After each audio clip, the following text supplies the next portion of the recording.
Oi, sejam bem-vindos! Este é o Literatura Oral, podcast de leitura comentada e de sugestões literárias. Eu sou Sabrina Siqueira.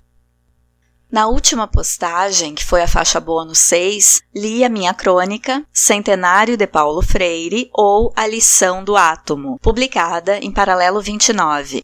E no último episódio eu li o conto A Casa de Boneca, de Catherine Mansfield. Te inscreve no canal e deixa teu like, que hoje vou ler a poesia Ijucapirama, de Gonçalves Dias.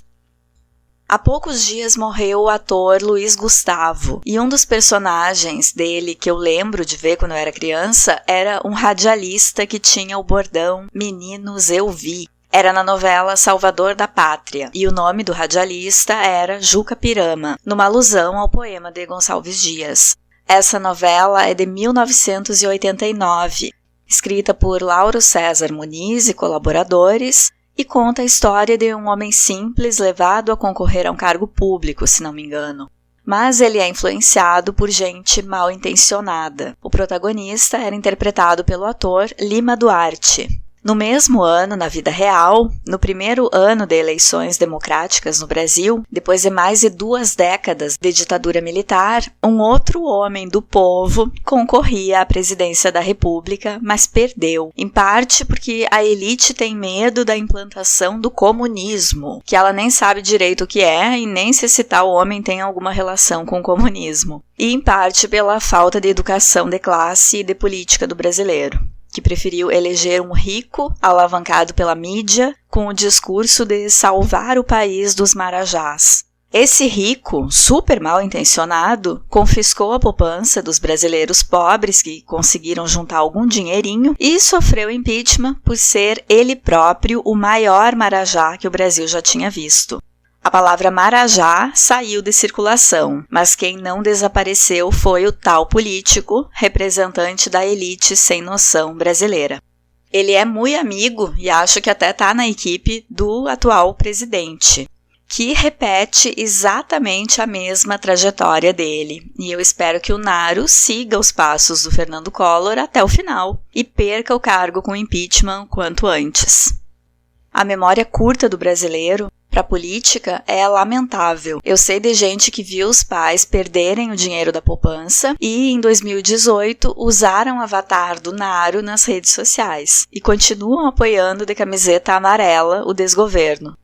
Sobre o homem do povo, que tinham medo que fosse implantar o comunismo, mais tarde ele foi presidente por 8 anos e o Brasil não soube nem para que lado ficava o comunismo. O que aconteceu foi que muita gente conseguiu acessar universidades com bolsas de pós-graduação. Muita gente foi estudar e trabalhar em institutos federais com alto nível educacional. Muita gente fez curso profissionalizante e conseguiu se colocar no mercado de trabalho. E, claro, isso incomodou aquela pequena parcela de gente que se autoproclama elite, mas são apenas privilegiados mesmo.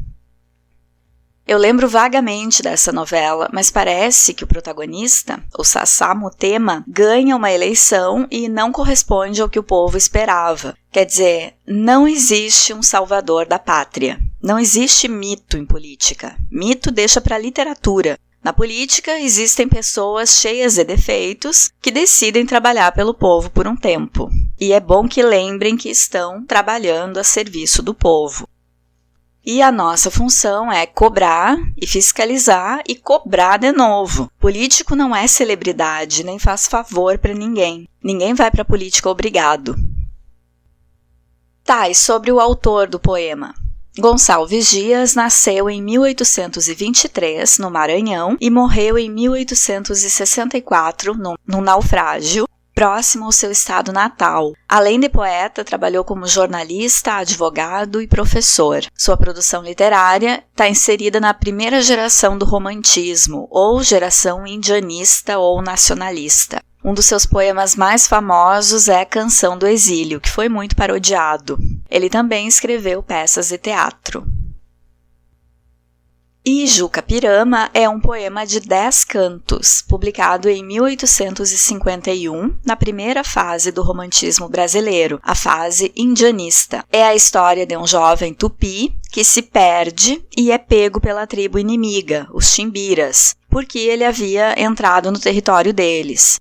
Daí eles iniciam o ritual de morte do guerreiro tupi pintando o corpo dele. Nisso ele chora e pede pela sua vida, porque era o único a cuidar do pai, cego. E aí o chefe Timbira o libera, considerando que ele é um covarde.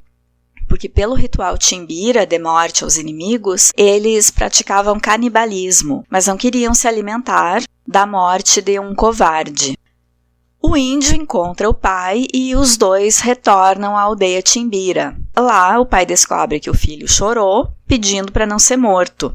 Enfurecido, lança uma maldição sobre o filho. Então, o índio tupi luta para provar sua coragem. Com isso, a tribo Timbira concede a ele uma morte digna de guerreiro, porque perdoar por ele ter pisado no território deles não estava em questão. E eles passam a contar a história desse tupi valente e do seu pai orgulhoso.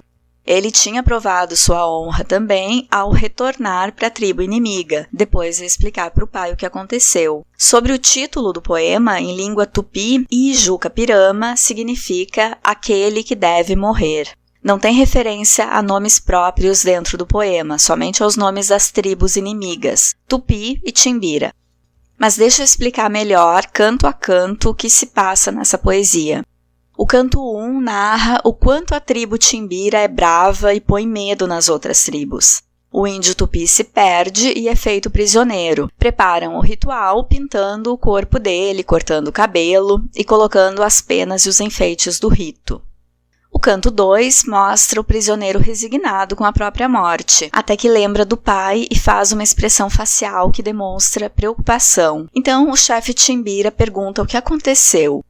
Muito atencioso do chefe, perguntar o que incomoda o prisioneiro, afinal ele só vai morrer queimado e ser comido pelos inimigos, o que é que poderia estar incomodando essa pessoa? No canto 3, o chefe Timbira diz ao prisioneiro que conte seus feitos, que fale. O canto 4 é o canto de morte, a parte mais conhecida desse poema. O guerreiro tupi se apresenta, chora e implora pela vida, dizendo que o pai doente e cego só tem a ele e está esperando com fome pela volta dele da floresta.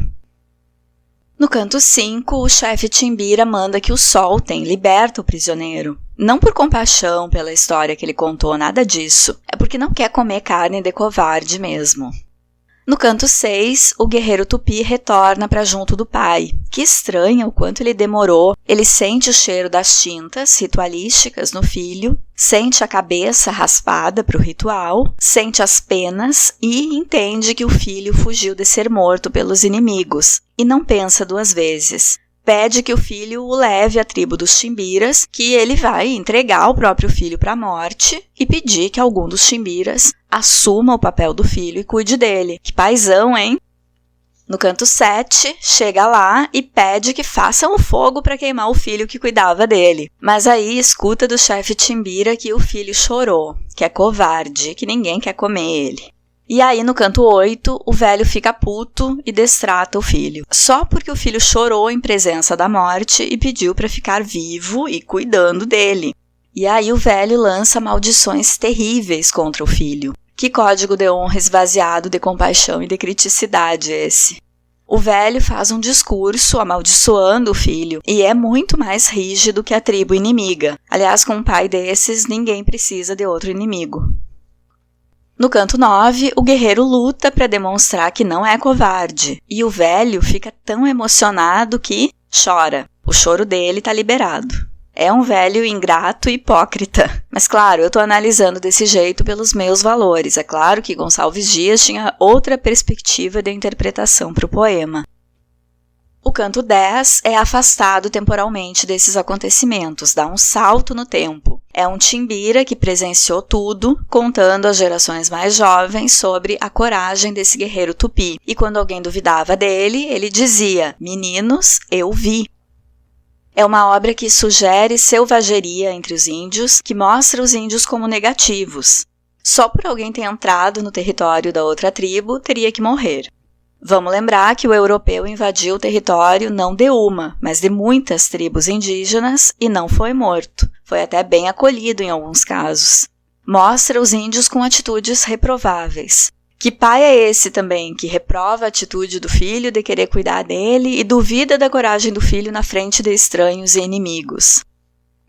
Esse tipo de texto reforça a ideia de que os índios são belicosos, violentos, inflexíveis, quer dizer, reforça somente aspectos negativos dos indígenas.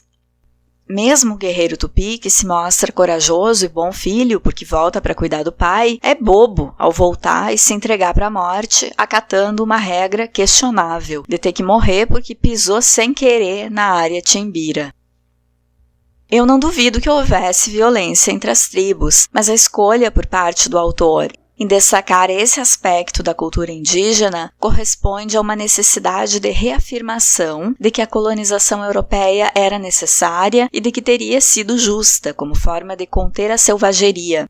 Parece que valida a invasão do europeu, a destituição do espaço do indígena, toda a truculência do homem branco, toda a falta de respeito.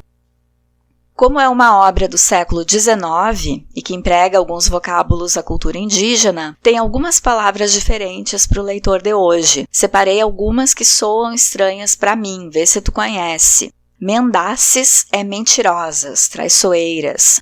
Acervar é amontoar, acumular. Canitar é um adorno de penas usado na cabeça, em cerimônias. Enduape é um fraldão de penas. Piaga é a mesma coisa que pajé. Inado o sol é nascer do sol. Iverapeme é o nome de uma arma cerimonial com que alguns povos indígenas matavam os prisioneiros de guerra. Ignavo é sem coragem, covarde. Aparecem também algumas formas reduzidas, como as palavras imigo para inimigo e mi para mim. Vamos à leitura.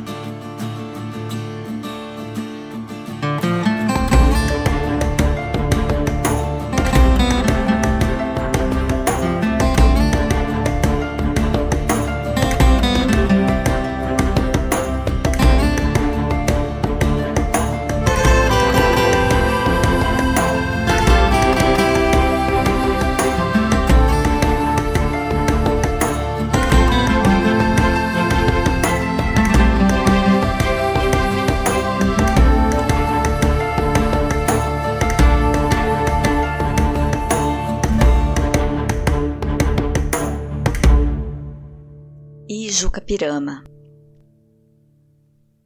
No meio das tabas de amenos verdores, cercadas de troncos cobertos de flores, alteiam-se os tetos da altiva nação. São muitos meus filhos nos ânimos fortes, temíveis na guerra, que em densas coortes assombram das matas a imensa extensão.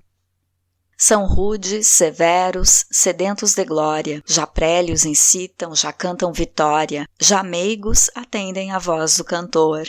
São todos timbiras, guerreiros valentes, seu nome lá voa na boca das gentes, condão de prodígios, de glória e terror.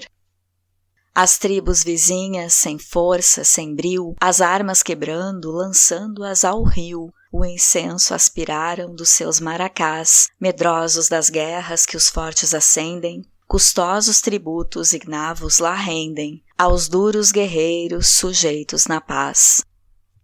No centro da taba se estende um terreiro, onde ora se aduna o concílio guerreiro, da tribo senhora, das tribos servis. Os velhos sentados praticam doutrora, e os moços inquietos, que a festa enamora, derramam-se em torno de um índio infeliz.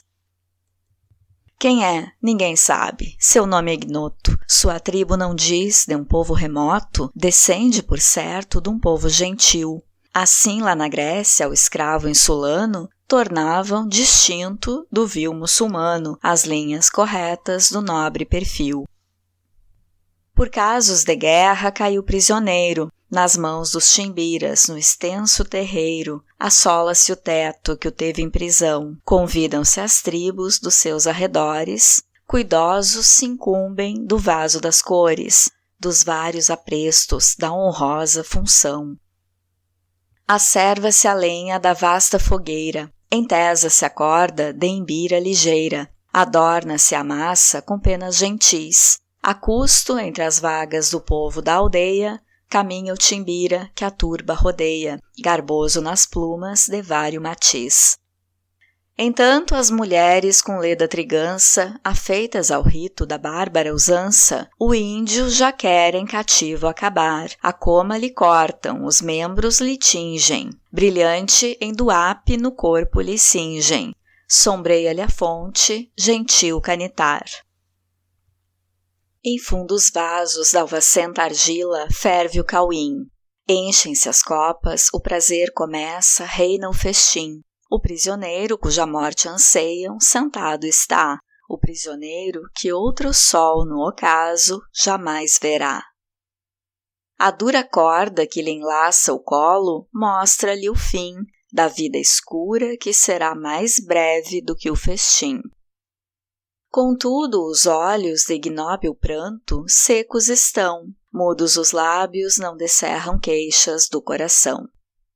Mas um martírio que encobrir não pode, em rugas faz a mentirosa placidez do rosto na fronte audaz. Que tens, guerreiro, que temor te assalta no passo horrendo, honra das tabas que nascer te viram folga morrendo.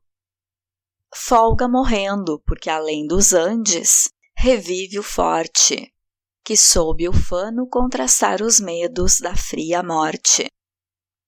Rasteira grama exposta ao sol, à chuva, lá murcha e pende, somente ao tronco que devassa os ares o raio ofende. Que foi? Tupã mandou que ele caísse, como viveu, e o caçador que o avistou prostrado esmoreceu. Que temes, ó guerreiro, além dos Andes, revive o forte, que sob o fano contrastar os medos da fria morte. Em larga roda de novéis guerreiros, ledo caminha o festival timbira, a quem do sacrifício cabe as honras. Na fronte o canitar sacode em ondas, o enduape na cinta se embalança. Na destra mão sopesa a iverapeme, orgulhoso e pujante, ao menor passo, colar d'alvo marfim, insígnia d'honra, que lhe orna o colo e o peito, ruge e freme, como que por feitiço não sabido, encantadas ali as almas grandes, dos vencidos tapuias ainda chorem, serem glória e brasão de migos feros. Eis-me aqui, diz ao índio prisioneiro, pois que fraco e sem tribo e sem família, as nossas matas devastaste ousado, morrerás morte vil da mão de um forte. Venha terreiro o mísero contrário, do colo a cinta a mussurana desce.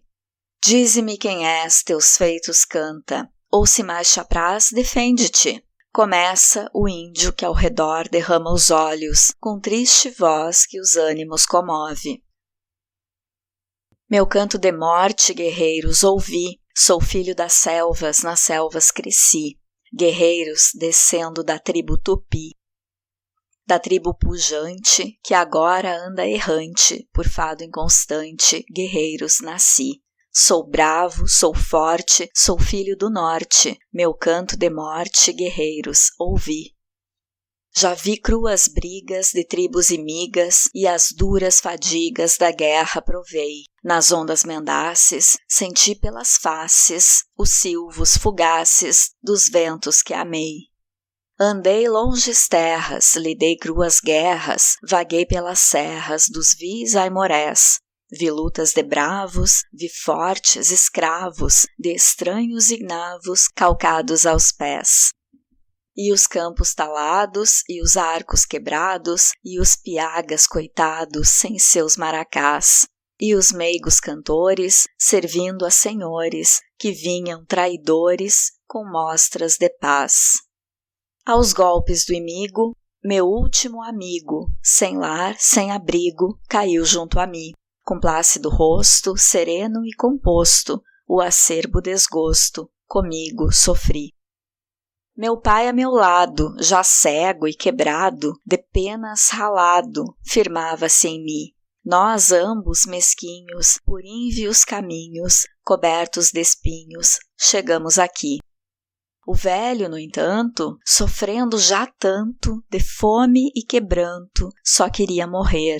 Não mais me contenho, nas matas me embrenho, das frechas que tenho, me quero valer.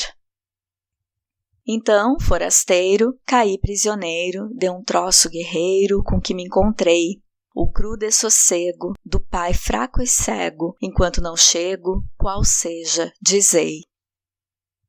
Eu era o seu guia, na sombra sombria a só alegria que Deus lhe deixou.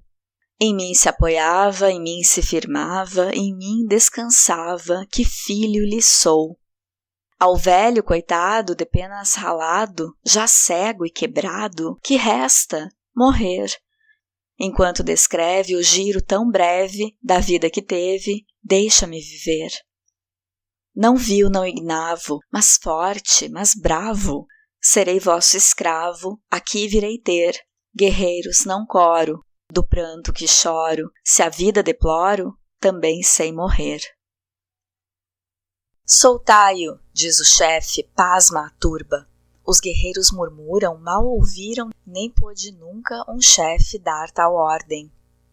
Brada segunda vez com voz mais alta, afrouxem-se as prisões, a Imbira cede, a custo sim, mas cede, o estranho é salvo. Timbira, diz o índio enternecido, solto apenas dos nós que o seguravam. És um guerreiro ilustre, um grande chefe, tu que assim do meu mal te comoveste, nem sofres que, transposta a natureza, com olhos onde a luz já não cintila, chore a morte do filho, o pai cansado, que somente por seu na voz conhece. És livre, parte, e voltarei, debalde. Sim, voltarei, morto meu pai, não voltes. É bem feliz se existe em que não veja que filho tem, qual chora. És livre, parte. Acaso tu supões que me acobardo, que receio morrer? És livre, parte. Ora, não partirei, quero provar-te que um filho dos tupis vive com honra, e com honra maior, se acaso o vencem, da morte o passo glorioso afronta. Mentiste, que um tupi não chora nunca, e tu choraste. Parte, não queremos com carne vil enfraquecer os fortes. Sobreveste o tupi, arfando em ondas. O rebater do coração se ouvia. Precipite. Do rosto afogueado, gélidas bagas de suor corriam. Talvez que o assaltava um pensamento, já não, que na enlutada fantasia, um pesar, um martírio ao mesmo tempo, do velho pai a moribunda imagem. Quase bradar-lhe ouvia, ingrato, ingrato. Curvado o colo, taciturno e frio, espectro do homem penetrou no bosque. Filho meu, onde estás? Ao vosso lado. Aqui vos trago provisões, tomai-as. As vossas forças restaurai perdidas, e a caminho e já. Tardaste muito, não era nada o sol quando partiste, e frouxo o seu calor já sinto agora. Sim, demorei-me a divagar sem rumo, perdi-me nessas matas intrincadas. Reaviei-me e tornei, mas urge o tempo, convém partir e já. Que novos males nos resta de sofrer, que novas dores no outro fado pior Tupã nos guarda. As setas da aflição já se esgotaram, nem para novo golpe espaço intacto em nossos corpos resta. Mas tu tremes. Talvez do afã da caça. Ó filho caro, um quê misterioso aqui me fala. Aqui no coração, piedosa fraude. Será por certo que não mentes nunca. Não conheces temor e agora temes? Vejo e sei, é Tupã que nos aflige, e contra o seu querer não valem brios, partamos. E com mão trêmula, incerta, procura o filho, tateando as trevas da sua noite lúgubre e medonha, sentindo o acre odor das frescas tintas, uma ideia fatal correu-lhe à mente. Do filho os membros gélidos apalpa, e a dolorosa maciez das plumas conhece estremecendo. Foge, volta, encontra sob as mãos o duro crânio, despido então do natural ornato. Recua aflito e pávido, cobrindo as mãos ambas os olhos fulminados. Como que teme ainda o triste velho, de ver, não mais cruel porém mais clara, daquele excídio grande a imagem viva, ante os olhos do corpo afigurada. Não era que a verdade conhecesse, inteira e tão cruel qual tinha sido, mas que funesto azar correra o filho. Ele o via, ele o tinha ali presente, e era de repetir-se a cada instante, a dor passada, a previsão futura. E o presente tão negro ali os tinha, ali no coração se concentrava. Era num ponto só, mas era a morte. Tu, prisioneiro, tu? Vós o dissestes. Dos índios? Sim. De que nação? Timbiras. E a mussurana funeral rompeste, dos falsos manitôs quebraste a massa. Nada fiz, aqui estou. Nada? Emudecem. Curto instante depois prossegue o velho. Tu és valente, bem o sei, confessa, fizeste o certo, ou já não foras vivo. Nada fiz, mas souberam da existência de um pobre velho que em mim só vivia. E depois? Eis-me aqui. Fica essa taba? Na direção do sol, quando transmonta. Longe? Não muito. Tens razão, partamos. E quereis ir? Na direção do ocaso. Por amor de um triste velho que ao termo fatal já chega, vós, guerreiros, concedestes a vida a um prisioneiro. Ação tão nobre vos honra, nem tão alta cortesia vi eu jamais praticada entre os tupis, e mais foram senhores em gentileza. Eu, porém, nunca vencido, nem os combates por armas, nem por nobreza nos atos. Aqui venho e o filho trago. Vós o dizeis prisioneiro, seja assim como dizeis. Mandai vir a lenha, o fogo, a massa do sacrifício e a mussurana ligeira. Em tudo o rito se cumpra. E quando eu for só na terra, certo acharei entre os vossos, que tão gentis se revelam, alguém que meus passos guie, alguém que vendo meu peito coberto de cicatrizes, tomando a vez de meu filho, de haver-me por pai se ufane. Mas o chefe dos Timbiras, os sobrolhos encrespando, ao velho tupi guerreiro, responde com torvo acento. Nada farei do que dizes, é teu filho imbele e fraco. Aviltaria o triunfo da mais guerreira das tribos. Derramar seu ignóbil sangue, ele chorou de cobarde. Nós outros, fortes Timbiras, só de heróis fazemos pasto.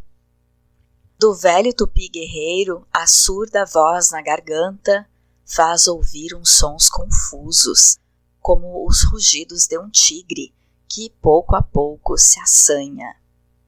Tu choraste em presença da morte? Na presença de estranhos choraste? Não descende o cobarde do forte, pois choraste, meu filho, não és.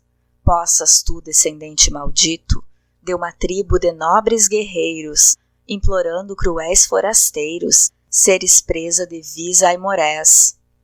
Possas tu, isolado na terra, sem arrimo e sem pátria vagando, rejeitado da morte na guerra, rejeitado dos homens na paz, ser das gentes o espectro execrado, não encontres amor nas mulheres. Teus amigos, se amigos tiveres, tenham alma inconstante e falaz. Não encontres doçura no dia, nem as cores da aurora te ameiguem, e entre as larvas da noite sombria, nunca possas descanso gozar.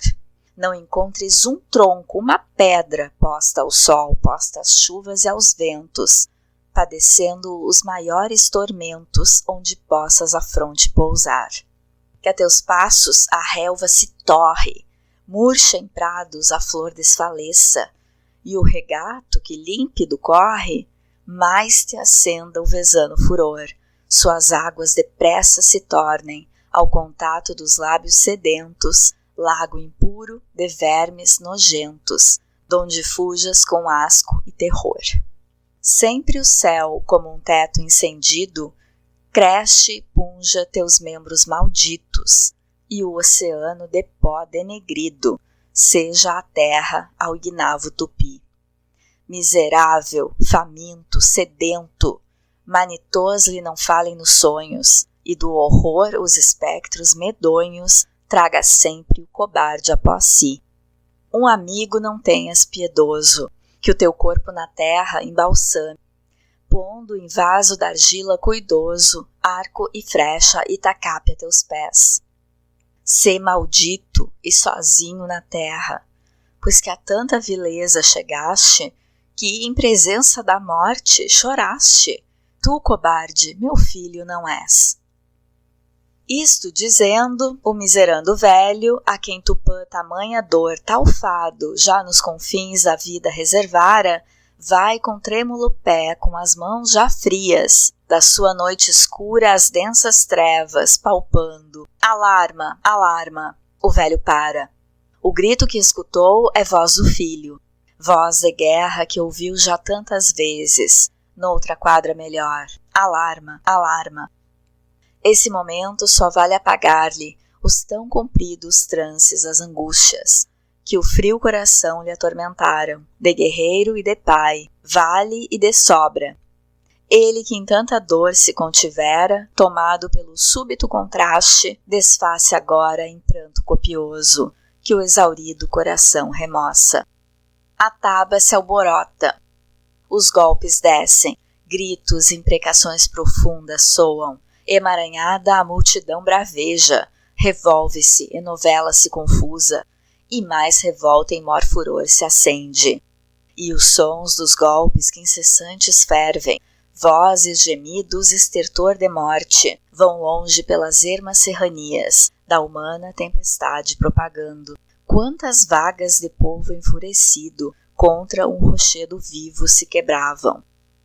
Era ele, o Tupi, nem fora justo, que a fama dos tupis, o nome, a glória, aturado labor de tantos anos, derradeiro brasão da raça extinta, de um jato e por um só se aniquilasse. Basta, clama o chefe dos chimbiras, basta, guerreiro ilustre, assaz lutaste, e para o sacrifício é mister forças. O guerreiro parou, caiu nos braços do velho pai que o cinge contra o peito, com lágrimas de júbilo bradando, este sim que é meu filho muito amado. E pois que o acho enfim qual sempre o tive, corram livres as lágrimas que choro, estas lágrimas sim que não desonram. Um velho timbira, coberto de glória, guardou a memória do moço guerreiro, do velho tupi. E à noite, nas tabas, se alguém duvidava do que ele contava, dizia prudente: meninos, eu vi. Eu vi o brioso no largo terreiro cantar prisioneiro, seu canto de morte que nunca esqueci. Valente como era, chorou sem ter pejo, parece que o vejo, que o tenho nesta hora diante de mim. Eu disse comigo, que infâmia de escravo, pois não, era um bravo, valente e brioso, como ele não vi. E a fé que vos digo, parece-me encanto, que quem chorou tanto, tivesse a coragem que tinha o tupi. Assim o timbira, coberto de glória, guardava a memória do moço guerreiro, do velho tupi. E à noite, nas tabas, se alguém duvidava do que ele contava, tornava prudente: meninos, eu vi.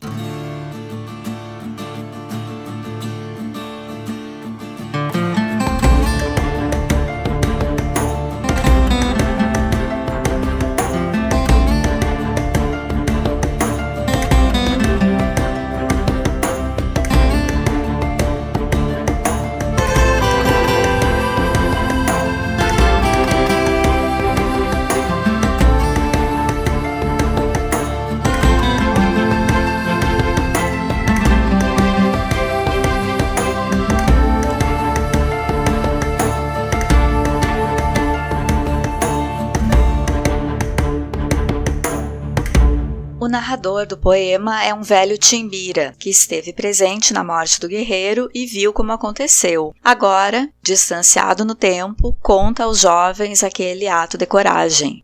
Além da voz narrativa, aparecem a voz do guerreiro, do chefe timbira e do pai tupi. O poema de Gonçalves Dias tem ritmo, e é um ritmo que remete ao tambor indígena. Esse autor dá mais ênfase à poeticidade do que à rigidez formal dos versos. Que bom! Ele valoriza mais o que está dizendo, que soe de forma bonita e agradável para o leitor, do que a metrificação rígida. O poema Ijuca-Pirama mostra o conceito de coragem do indígena ligado ao fato de não chorar. Esse conceito de bravura, principalmente masculina, preponderou por muito tempo. O guerreiro tupi é um homem à frente do seu tempo. Para mim, o maior ato de coragem dessa personagem foi ter chorado em frente ao inimigo, quando era tido por certo e esperado que guerreiros não choram. É preciso muita coragem para admitir medo e assumir seus sentimentos e chorar em público. Essa máxima de que homem não chora já deve ter provocado muito problema. Tá na hora de exaltar o guerreiro tupi por aquela que foi a sua real manifestação de coragem: chorar. Hoje li o poema Ijuca-Pirama, de Gonçalves Dias. Fiquem bem, fora Bolsonaro, e até o próximo episódio do Literatura Oral.